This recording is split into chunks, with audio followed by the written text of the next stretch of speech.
منها بحثا ديالوغا كردي كربو بحثا جيفينا باينكي كربو بحثا هفديتنا مرشد معشوق خزنوي القل انا كساكر بردف كي انجمنا كردي انا كسي فيصل يوسف قامش له القل منا كاك فيصل دما تخش بخيراتي مرخص بزانبم هون القل باينكي جيفيانا يانا نا حتى انها ام لقل بينكي افشار صال اموالف نرونشنا يعني رونشتني موانا اخري ويد هيبايا قصدها ضها زارو بيست حتى انها نرونشنا تاني ايرو يعني هناك كارد بيج علي امريكا بج علي فرنسا بدنجي قالي ما ولات باريس انه لفكرنك ونكاربن بهبدورون اللي حتى انها هي نبوينا هون كانجي بجفن كاك فيصل إيه ما ماج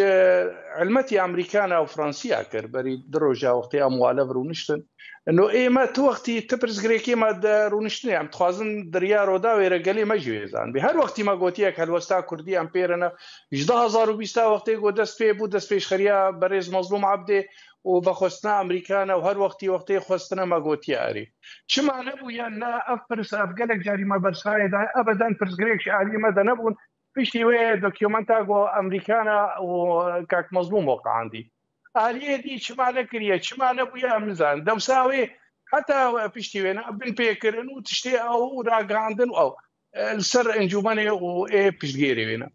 نهاج اي ما عم بيجينا ما مادنا لي بيشتي روخانا ريجيم وضع جديد سوريا دتي او وضع يقول شو عم كاربن دفنا خب باريزن عم كسي سبيل برين هارا فورا يعني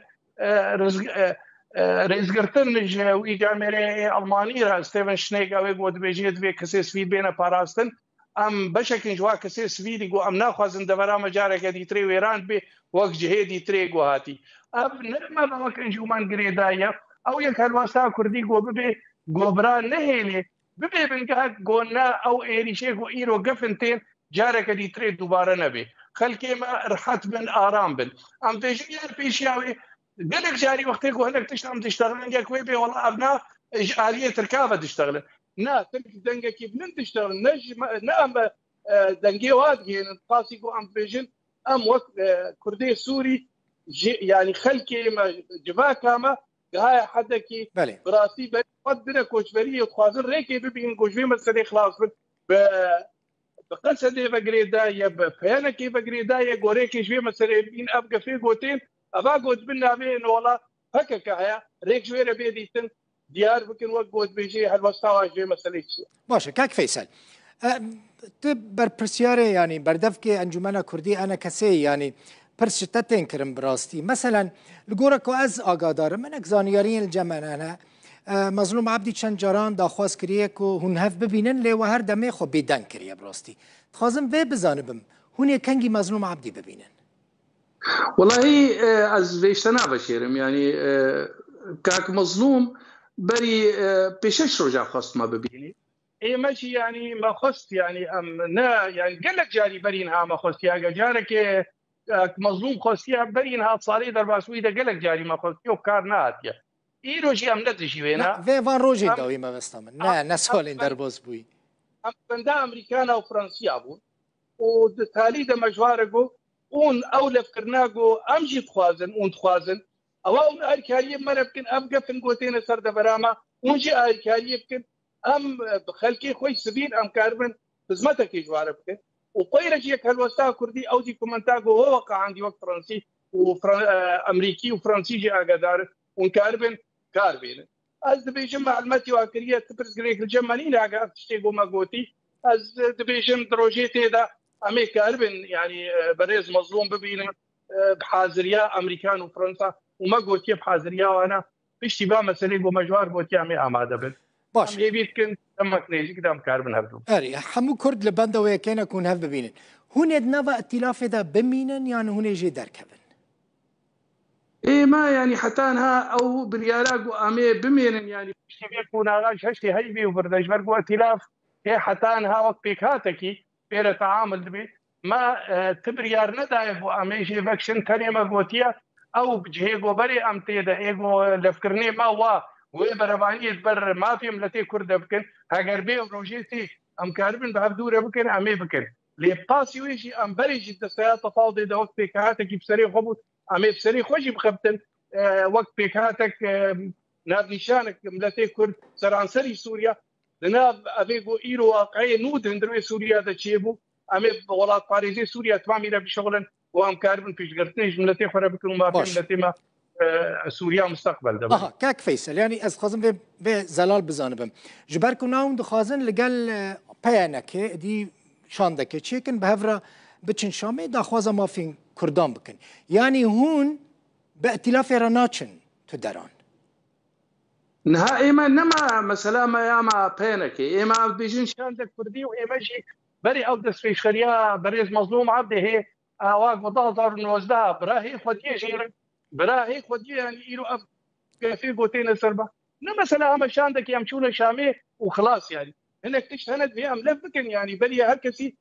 بريز مظلوم خديه دس في شريا ضاظر نوزدها ويا كان وزا كردي وايروجي وبيوندي بامريكان او فرنسيا وارا سروي اساسي جو عملتي خب كاك فيصل يعني از بيجم هونه كاك فيصل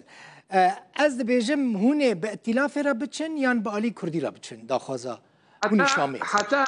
حتى انها نهات يقوتن بائتلاف را يجي الحالي خو اللي ما ام بينن جو ام كاربن يا كالوستا كردي هبي يعني مثلا ابونا مد ائتلاف درير في شاوي چاندا جو بناوي كردا ام هر يا جو اباكري سر لفكرنك سياسي يا جو اباكري سر يقرتني في شاباك في قوتين سر ملتيما اب تمام وكردي سوري جارك يبتدوسيا ام جيرا امادنا باش تشتكي دن هناك هفالين وين انا كسي يعني سركردين انا كسي بيجن ند برجوانديا انا كسي دا يا كو ببادر كار بكن او كسين واندا خويانيان ددن يعني هالوسطة وانيا شخصية يعني هالوسطة انجمنا كردية خازم بيبزانب ام دبيجن دانو ستاندن گنگشه وقتی بي اواغو امي بكن اگر لفكرين بي برجواندي ملتي متي دبن يعني بادي غيري بادي اواغو او لفكرنا جو بي نرينا كردي هفبش او تشيغو بري ما بهدوره ام لفكري بشعبديليا امريكانا اواغو نما دميني برجواندي انا كسيا برجواندي بادي برجواندي بادي جي وهراندنك اوا ايرو دبي بشعب بقرن وضعي جو ايرو في ريجيم هاتي رو قاندن ايرو جي تركي جي قفات كي دبي جي السوري بيتر فككنا دبي سروي بسكني وام تمام جي هيك ظهر ونوزا وظهر بيسام سروي سكنن لاولى فكرنا ما ويبي بنجهك انجامي وبرجواندي ملتي ما بالنهايه عليكي ثاني انت نظام يعني او كسين واندا خويانيان ددن كاك فيصل او هالوسطة انا كسيان هالوسطة وانيا شخصيه استخاصم دي بزون بيشتي كونغري شرائع انجومني يعني او وقت بيجي السربي بلندم يعني يكمين كاس ايجو بنابي انجومني تشتغلي ازنها از بردفكي يعني هر تشتكي فرمي ظالم يعني هر تشتكي فرمي بنافي انجومني دركفه امشتبه بيسن يعني كاسين دن ين اخفينات بيجي شخرا نرينا وانيا شخصيه جبو هنا يعني او بريار هاد قرتن قدوي بردفكك انا كسيهبي دائما وازعت ما نافكرم طبعا داخيانيه مجي انا سروكي انجومني انا دستايا سروكاتي اما مساله هالوستي وقت بيجيد بيرمد لحظه ده از وقت بردفك از برسا داوي كاك فيصل بكرتي براسي خازم بزانبم روج ديارن هفدي تناول قال مظلوم عبدي في حفتي مثلا في حفتي مثلا في حفتي امي خبره وي بدن ما علمتي امريكانا وفرنسيا كريا ما دبونا خا ومعلمتي بريز مظلوم كريا معايا سوز بيداني از توقعت كم ويقلكينا دريشتك في حفتي از توقعت كم ابواب قريدايه انا ما بقريدايه تشتي خط ما قلت امريكانا وفرنسيا رجي وما بريز مظلوم رجي قلت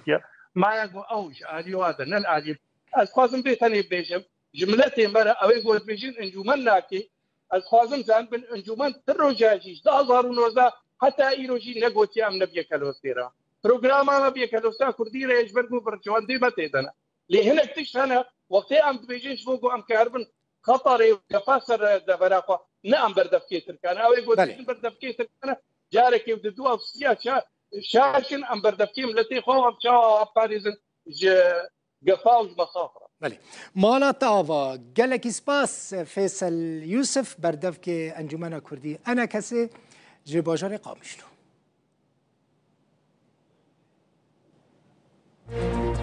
مالا واجی آوا به تماشاوان نیجا و تماشاگر عطاس به ساعت 7 بمینید